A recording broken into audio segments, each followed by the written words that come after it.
Hello everyone, welcome to this video. In this video, we are going to discuss this poem, Strange Fits of Passion Have I Known by William Wordsworth. It is one of the Lucy poems written by William Wordsworth. It was composed in 1798 and was published in 1800 in the second edition of Lyrical Ballads. Lyrical Ballads, William Wordsworth and S.T. Coleridge published togetherly. वो दोनों मिलके publish किए थे, William Wordsworth and S.T. Coleridge. The type of the poem is ballad. A ballad is a poem or a song that narrates a story in short stanzas. A ballad basically एक poem और song होता है जिसमें poet tries to tell us a story. Ballad में एक story outline ज़रूर रहता है. Structure of the poem 7 stanzas, 28 lines in total, 4 lines in each stanza. Rhyme scheme iambic, meter, tetrameter, trimeter. Strange fits of passion have I known, and I will dare to tell, but in the lover's ear alone, what once to me befell. तो इस poem में poet अपने बिलावट से मिलने जाते हैं उनके घर, और वो जो फील करते हैं उनके मन में जो पैशन आता है इस पोएम के माध्यम से वो हम लोगों को बताते हैं. The poet portrays his experience of intense emotion, strange fits of passion जिसको बोला गया है. पोइट बोल रहा है कि मुझे बहुत स्ट्रेंज काइंड ऑफ फीलिंग होता है मेरे मन में, and I will dare to tell, और मैं उन लोगों को ही बस बताऊंगा, but in the lovers ear alone, जो प्यार करते हैं, जो लोग लव में हैं उन्हीं लोगों को बताऊंगा, because they only can understand my feelings, what wants to me we feel, जो मैं फील करता हूँ. नेक्स्ट स्टैंजा में लूसी को जून में खिलता हुआ रोजेस के साथ कंपेयर किया गया है. तो देखिए, when she I love looked every day fresh as a rose in June. यहाँ एक सिमिली यूज़ किया गया है, लूसी को रोज़ के साथ कंपेयर किया गया है. जो मेरे बिलावड है लूसी, वो हर दिन रोज़ के तरह एकदम फ्रेश दिखता है, जून में जो रोज़ खिलता है उसके जैसे ही. I to her cottage went my way beneath an evening moon. और शाम के वक्त मैं लूसी के घर उसको मिलने जाता था. बेंट माई वेज, मैं अपना रास्ता तय करता था लूसी के घर की तरफ, बिकॉज मैं उससे मिलने जाता था. Now see the short summary. The poem Strange Fits of Passion Have I Known by William Wordsworth depicts a lover's experience while visiting his beloved Lucy during a moonlit evening. इस poem में speaker अपने मन के feeling बताते हैं जब वो अपने लेडी लव से मिलने जाते थे उनका घर. The poem begins with the speaker confessing to having experienced unusual outbursts of passion. He expresses his intention to reveal the story, but only to a beloved. Speaker ये बताते हैं कि मेरे मन में पैशन का आउटबर्स्ट हो रहा है, वो फूट रहा है, और मैं इसके बारे में बस लवर्स को ही बता सकता हूँ, because they can understand my language.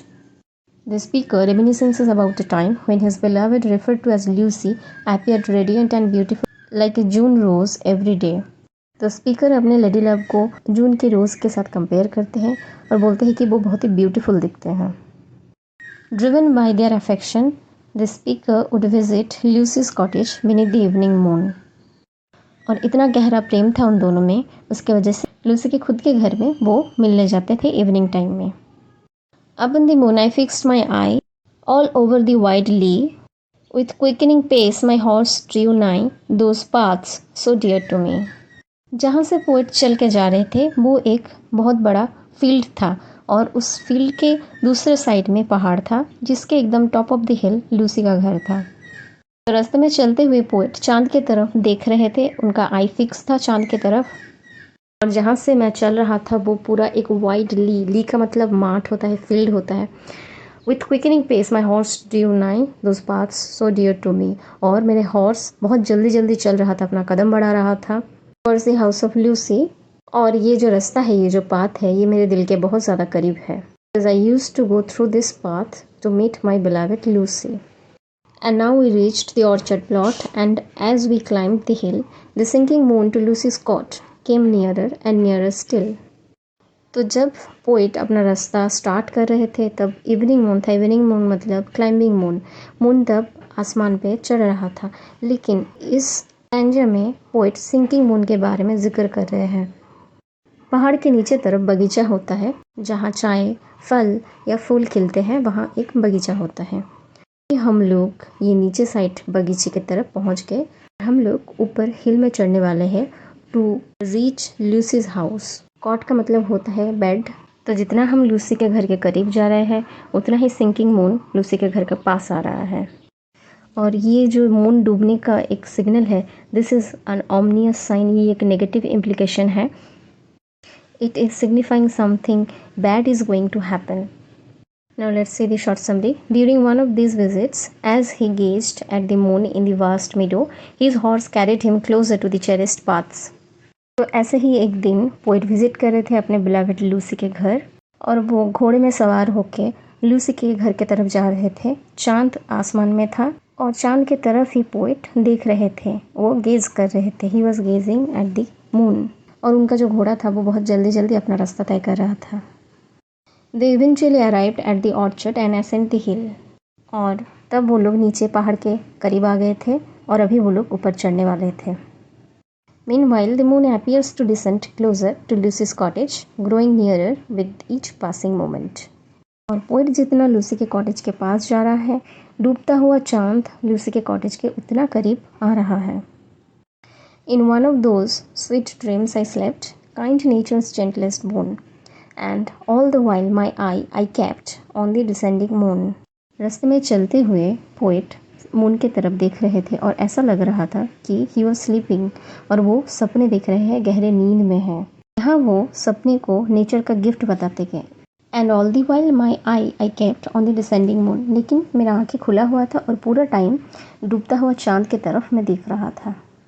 My horse moved on hoof after hoof. He raced and never stopped. मैं जो घोड़े पे आया था वो चलता ही गया, वो रुका ही नहीं कभी. And when down behind the cottage roof at once the bright moon dropped. और जब हम लोग कॉटेज के बहुत पास आ गए थे, मून अचानक से वैनिश हो गया था. Now let's see the short summary. In the midst of this enchanting setting, the speaker falls into a sweet dream, grateful for the gentle gift of nature. आप एक हिल एरिया इमेजिन कर सकते हैं जहाँ एक बहुत बड़ा सा फील्ड है, और रास्ते से पोइट अपने हॉर्स के ऊपर चढ़ के बिलावेड से मिलने जा रहे हैं. उनका घर हिल के यानी पहाड़ के एकदम टॉप में है, और पोइट को ये लगता है कि वो नींद में है और बहुत अच्छा एक सपना देख रहे हैं. तो ये जो सिनेरियो था ये बहुत ही एन्चेंटिंग था, मैजिकल था, और पोइट को ऐसा लग रहा था वो सपना देख रहे हैं. लेकिन सपना देखते हुए भी उनका आँखें भी खुला हुआ था और मून के प्रति उनका दृष्टि फिक्स था. As the speaker's horse continues a steady movement, steadily raising its hooves without pause, they suddenly witness the moon disappear behind the roof of Lucy's cottage. तो वो लोग जब पास आ गए थे लूसी के कॉटेज के, अचानक से मून वैनिश हो गया लूसी के कॉटेज के पीछे. The poet became very anxious, very nervous that what is going to happen. This is not at all a good sign. अब पता नहीं क्या होने वाला है लूसी के साथ. उनके लिए वो worried थे. What fond and wayward thoughts will slide into lover's head? अब आप लोग ही बताइए, ये सिग्नल के बाद एक लवर के दिमाग में क्या आएगा? Oh mercy to myself I cried.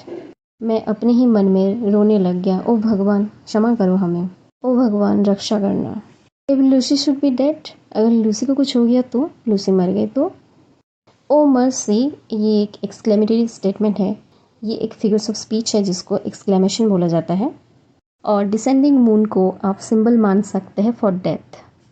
The poet is expressing his distress या anxiousness for the beloved. Poet आशंका जताते हैं अपने लवर्स को लेके कि क्या होने वाला है पता नहीं.